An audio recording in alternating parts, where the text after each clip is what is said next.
we just take a minute or two and thank you, first of all, for coming. We're going to pull up the website here just to project it and go through it. It sort of tells the story of the Academy. And we'll have our proud alum just from last year is kind enough to stop by, speak to what he got out of the Academy, and whether you can be a sports lawyer or not, why the practical skills that we offer are really important, I think.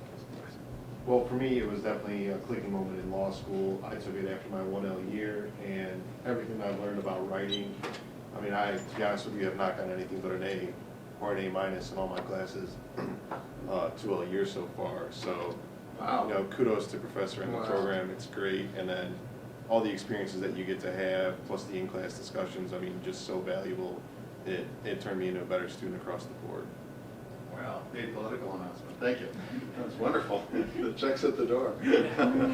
Well, I should have taken it sooner. right. Well, we do. I mean, we really create a clinical environment. We have, we make you sports lawyers or entertainment lawyers. We have a wonderful entertainment track. If anybody's interested in that, Professor Nard runs that. He's the co-director of the Academy. A wonderful entertainment track. Music. Representing the musical artist, Mark Avsek teaches that. Craig Nard is our co-director. It's a joint venture between us and Case. It's a unique opportunity for the two schools to come together, you know, which is really unprecedented, and we cooperate magnificently, I think. Mark teaches, as I said, well, he teaches law of the music industry, but then here he teaches over the 13, 14 days of the Academy. It's an immersion experience.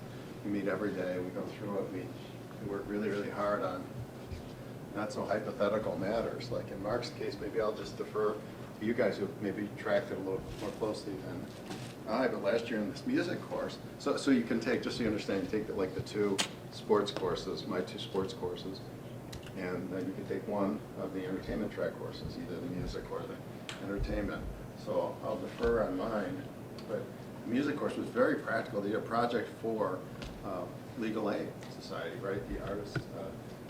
Either of you guys close to it? Yeah. So Mark did a couple of different interesting things to provide that sort of experiential learning opportunity. He takes the class out to the Lava Room Studios on the east side and brings in an artist, has her perform a little piece, and then basically tweaks it and says, you know, is it permissible to use this or that or whatever? He takes you through that whole process of licensing.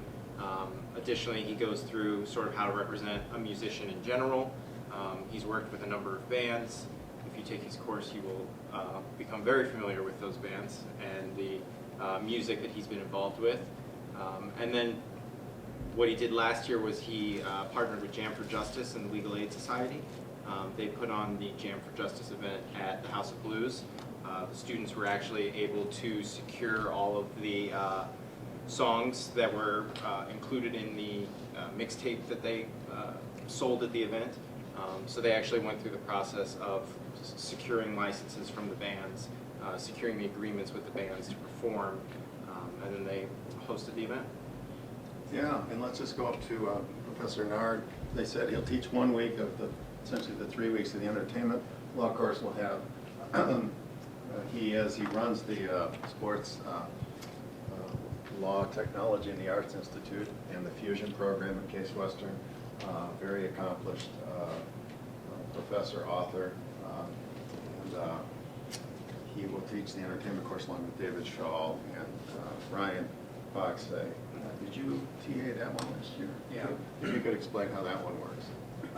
Well, the entertainment track was, as he said, was basically a 3-part course where David Shaw came in and he really did his is more of a hands-on learning experience where he shows a bunch of clips and then he has you point out all the potential problems that you would have with the clips. So, like an episode of Cops, like what licenses would you have to get, what permissions would you have to get to use the people in them, what potential issues might happen if you show this one place without first getting a license to show it.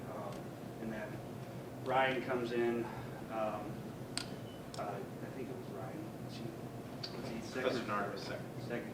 Professor Nard came in, does more of a kind of a background on the law and kind of teaches you more of the law principles. And then Ryan kind of comes in and does another entertainment side where he kind of gives you issues that he's faced as a VP of NBC, and just shows you episodes and then potential issues and actual issues that he's faced by showing those. And not to undersell him, he also oversees SNL. He's the attorney for the show. Yeah. So he goes through the different, what they have to do for every single show as well. And he's a case graduate. Yeah, Yeah. and Professor Shaw, also case graduate. He works for Tornante, and formerly Vugaru, now Tornante, and that is Michael Eisner's company. Michael Eisner is obviously the founder of, not the founder of, but he started Disney, the Disney studio in California, right? I believe. Yeah. So it's a It's a star-studded cast. Yeah, and we're that's the really, best way to describe it. And I think we have Angeline down the line too.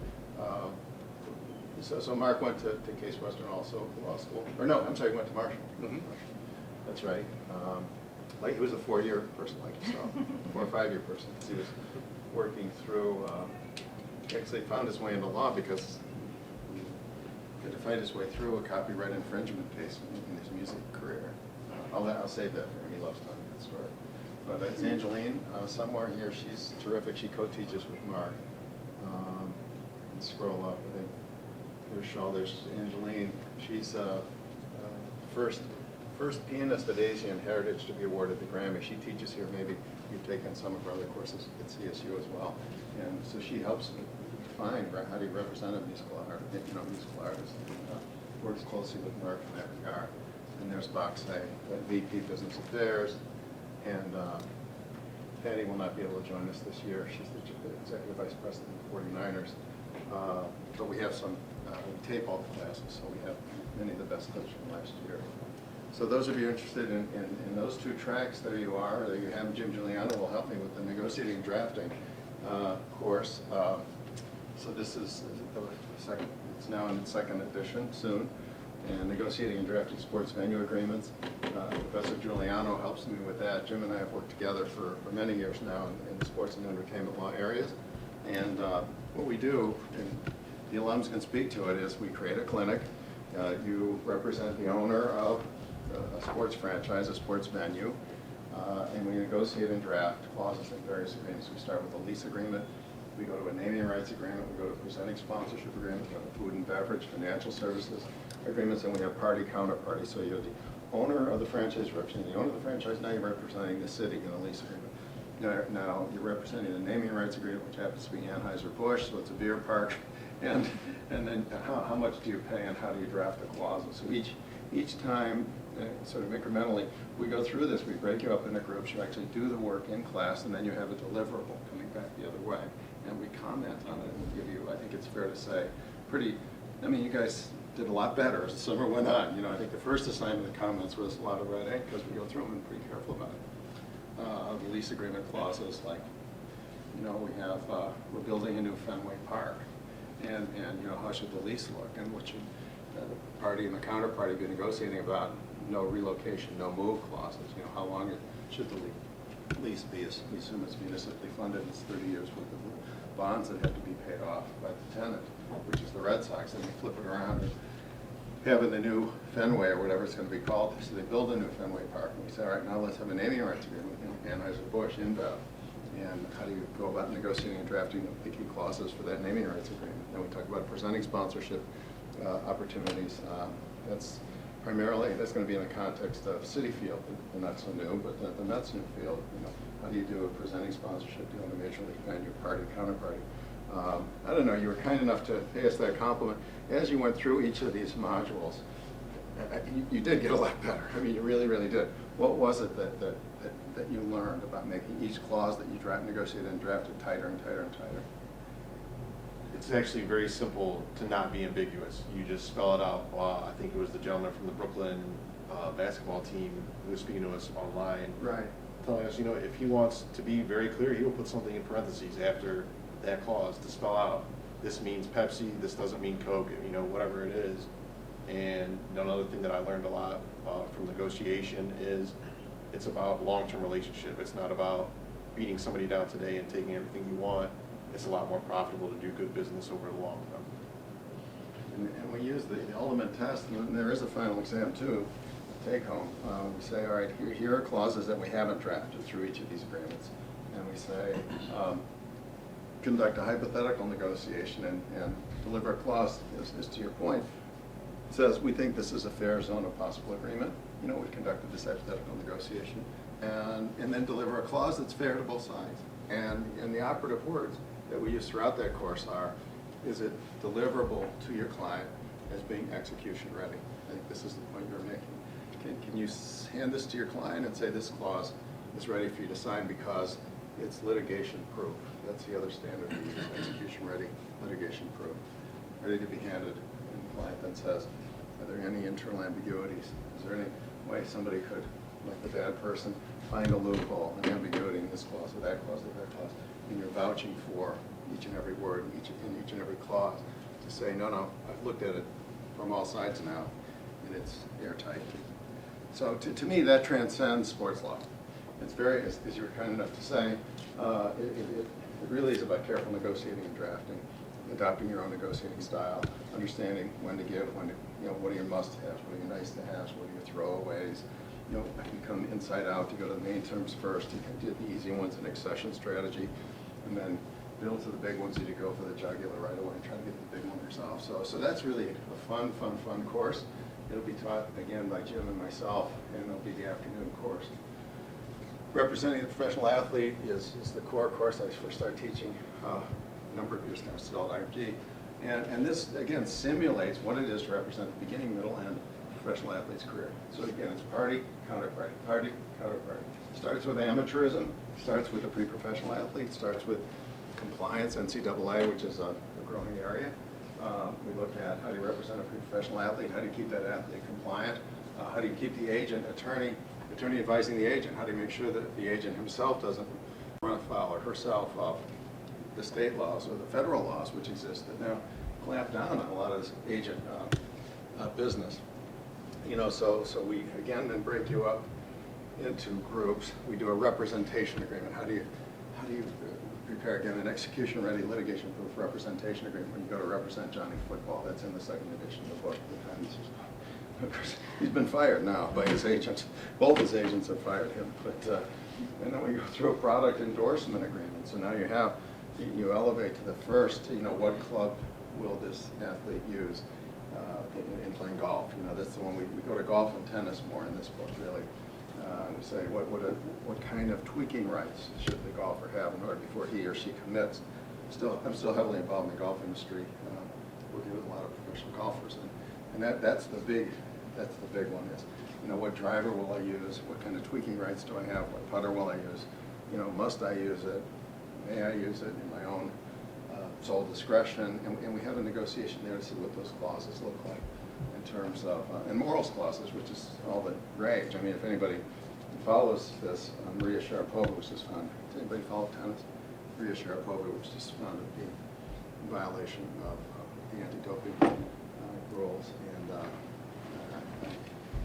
now we have a whole module on marketing Maria. It's been a great success, but a bunch of her sponsors canceled her today because she had to admit she was caught, and she went on at the press conference and said, okay, I did it.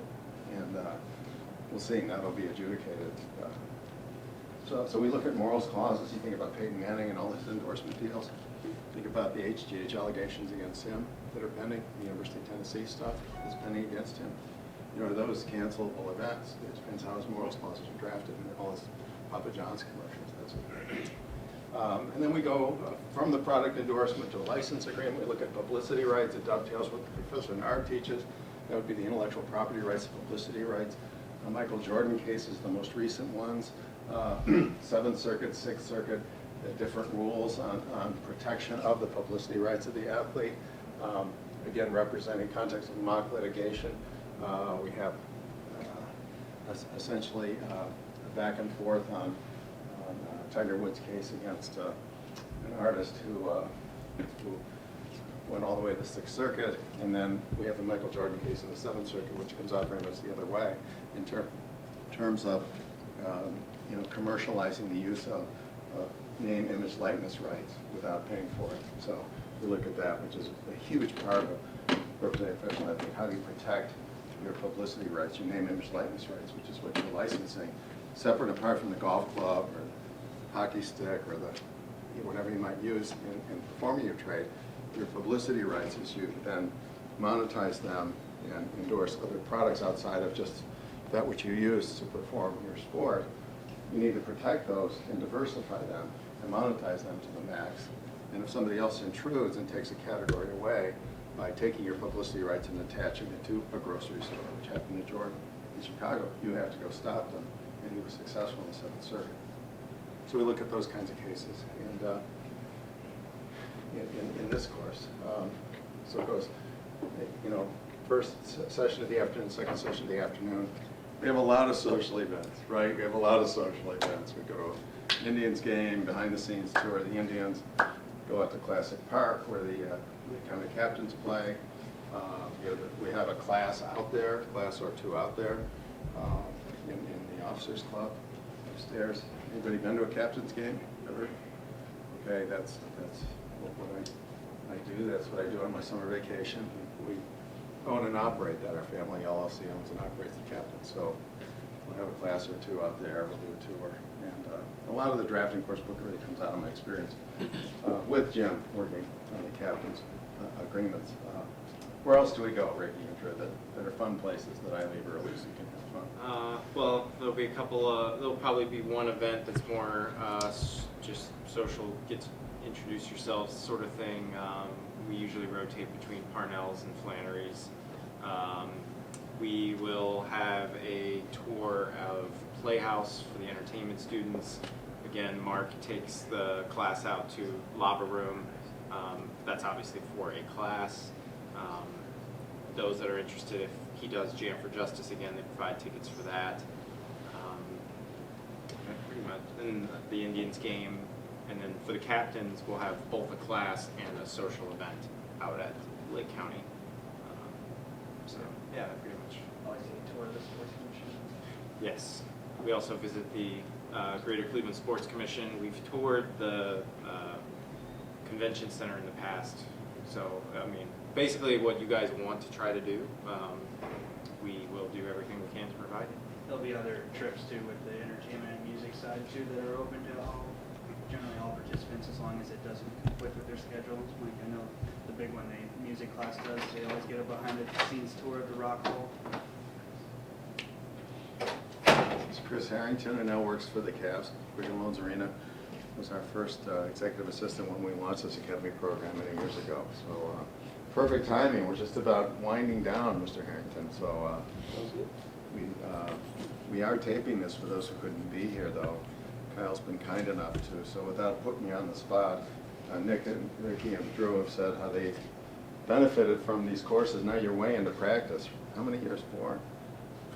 4. So spotlight's on for the remote audience.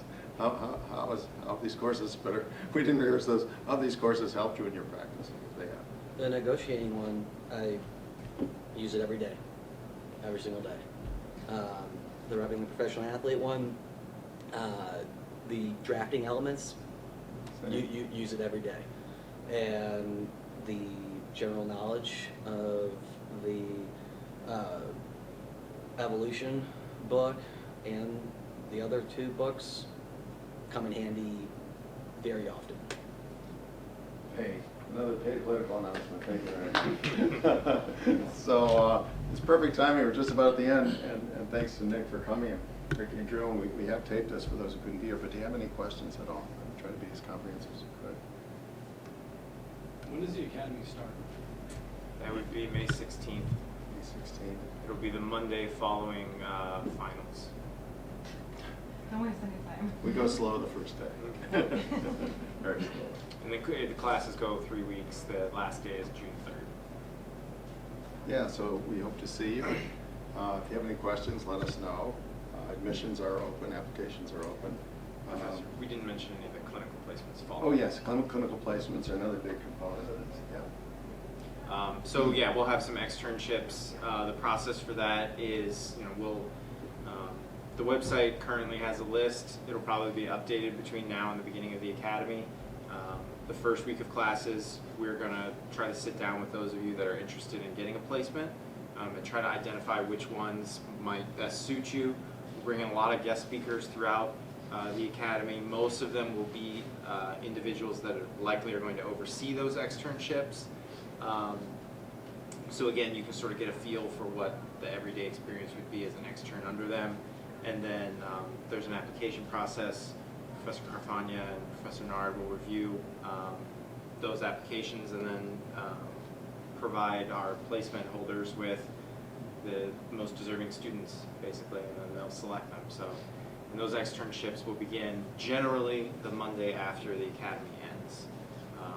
Some placement holders give you a week to finish your final exams for us because all 4 courses are take-home exams, but others prefer for you to start right away.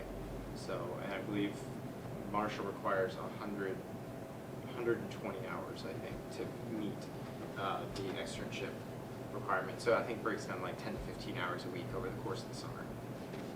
Right, and yeah, we forgot to mention we have guests galore for both classes. Last year we had Jensen Lewis. If you follow the Indians, you would know who Jensen Lewis is. We had Johnny Manziel's then agent, Eric Burkhardt. We have Chris, hopefully he'll come back, somebody representing the Cavs, Browns, Indians. Andrew Miller from the Indians, Senior Vice President, gives us the tour of Progressive Field. Kind enough to do it. We spent a lot of time at that beer wall up at the corner bar, actually, last year. That's where the tour ended. So it's a lot of fun. I mean, we really try to make it as fun and interactive as possible. And the price point is a generous price point. I think it's fair to say for you guys, it's slightly below what you would otherwise pay per credit hour. Don't hold me to this. I believe it's $200 less a credit hour for the academy versus a typical CM course. I think the gap is wider for the case side. So you're definitely getting your value. You're getting as minimum of 4 credits, maximum of 8 credits in 3 weeks.